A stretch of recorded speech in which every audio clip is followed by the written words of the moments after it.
Hello, everyone, and welcome back to the Bruce Dickinson Gaming Channel. I recently went on a vision quest after a baptism gone wrong led me to being locked in a sauna for 3 days, and after drinking what I had bought thinking it was a cannabis cola, turned out to be a peyote pop of sorts. Anyway, the ancient spirits of the land, river, and sky I encountered while tripping absolute balls while dehydrated told me to do a whole top to bottom rebranding initiative. They kept on saying I need to change my ways and become a better person. And they're right. Naturally, though, they're talking about my brand image becoming Bruce Dickinson Gaming, so I may not have changed my ways, but I have changed my name unofficially without consulting any government body once again to Bruce Dickinson Gaming. Clearly with the spirits had in mind. Anyway, without further ado, a second business pitch in a row, which is also doubling as my 5 subscribers special. Very big milestone. It's been a long road. I'm very thankful, and I really just couldn't have gotten this far without my natural charisma and business sense. And speaking of business sense, I've got an audience with the Pope in 10 minutes, and I'm giving y'all a sneaky peeky into my newest proposal for the Catholic Church. Items. Particularly Pokemon items, but in real life. The Church has historically been very pro Pokemon, praising it for teaching the values of friendship, and even creating a Pokemon Go alternative of sorts where you get to collect saints instead of monsters. And unfortunately, there wasn't. We couldn't get the crossplay feature we wanted to get, so you couldn't recreate the classic Saint George v Charizard grudge match. Sorry for being so scatterbrained, folks. I have not practiced this pitch at all on account of being locked in that sauna for 3 days. All of my flashcards were very damp, and it really just wasn't a chill vibe with all the spirit animals throwing their destructive cynicism disguised as constructive criticism my way. Yeah, honestly, I just really wasn't having it at a certain point, besides the whole rebranding. That was smart. But anyways, what was I saying again? Right, the items. Yes. I have painstakingly, in the course of the last half an hour, faithfully recreated items in real life that the Vatican can slap its brand on and make them Catholic approved items they can sell in the back of churches or in parochial houses or in the back of priests' cars, like anything really. The brand is just too strong to fail. So for starters, we got rare candy. I have been in contact with a distribution startup in Evansville, Indiana, and we are pioneering new technology that can turn your everyday common household vape into the exciting new meth delivery vehicle of tomorrow. As soon as we figure out how to get the crystals into a liquid that tastes like root beer, lime, or perhaps a red sports drink, we'll almost be one step away from being able to rebrand the flavors as something like Squirtle Sarsaparilla or Lime Snivy Sabbath, which would be like a Sunday only offer, pumps up that scarcity so people want it more. Or we could just like make Charizard a flavor too. Like we could do that for like the red one. Uh, Anyways, just like in the game, rare candy would level you up. Unfortunately, in real life, level is not really a concept. However, what meth does is it makes you feel really, really, really awesome for about 6 hours, which is kind of like a level up.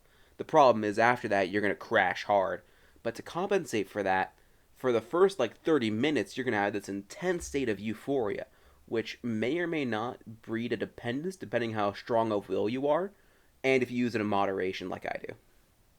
Another game item we thought we could, make our own Catholic version of is vitamins.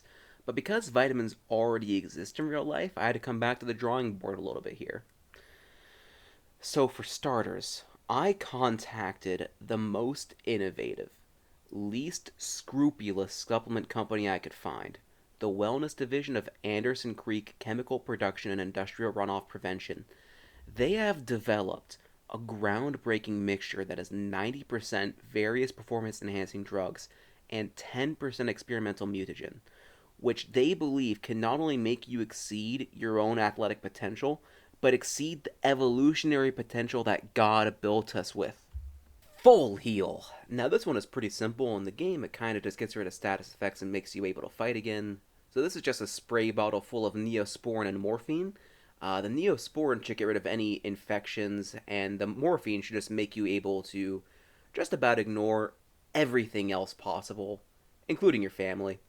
Uh, Unfortunately, neither of these ingredients are available in an aerosol form that's readily available to like mass market production for consumers. So the user will need to like have their own lighter to boil the ingredients inside of the plastic spray bottle, which the companies who makes these products told me to please read the use instructions, but I'm never going to do that. I'm not going to do that. I won't do that. I refuse to read. So like we'll just like get around that in the design stage somehow. Like that's not my problem. Revive. Now, originally this is just going to be an adrenaline needle, but I spiced it up by putting in a novelty, oversized syringe, and also adding pure caffeine to the mixture to put some extra pep in the user's step. Not super interesting, but hey, it will probably work. Might not my problem. Anyways, we also got Repel. Now, the purpose of this item is to make it so wild Pokemons don't attack you. However, because those aren't necessarily proven to exist yet, I had to adapt the purpose. Thankfully, I had already made something that fit the bill back in the day. You see, back in '83, I tried to get into the fragrance industry by releasing my still patent pending Stank trademark must base cologne that was created with the scent glands of only the most fragrant animals on God's green earth.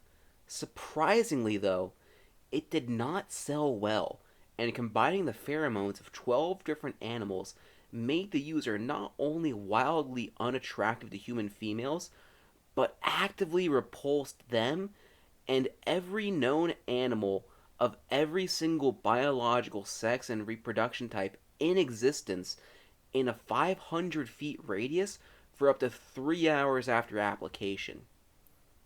Now, the various balls from the games. So, first off, we got the Dragon Balls, and in the cartoon, if you got all 9 of them, Chevron would have to grant you a wish. Unfortunately, my genie trap hasn't actually caught anything yet, and also it turns out Enron was a scam. So like I'm not really sure we can do a product placement with them.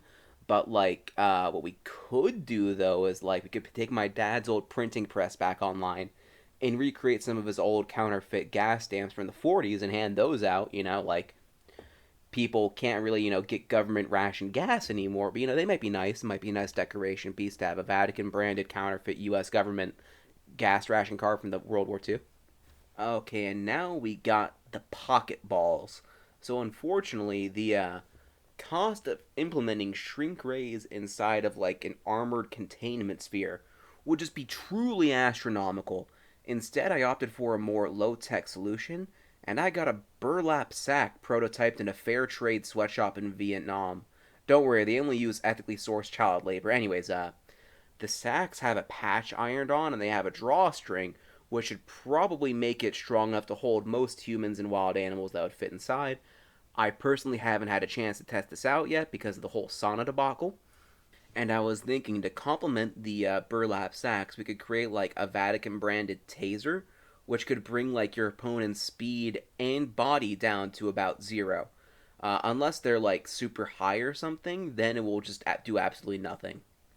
Anyways, fellas, the big guy is expecting me. Wish me luck. And if you want more business pitches, make sure to comment the longest time you've ever been locked in a sauna and how you got in that situation. Because I really feel like I'm kind of jabroni right now, and I really want to know that this happens to other people that aren't me.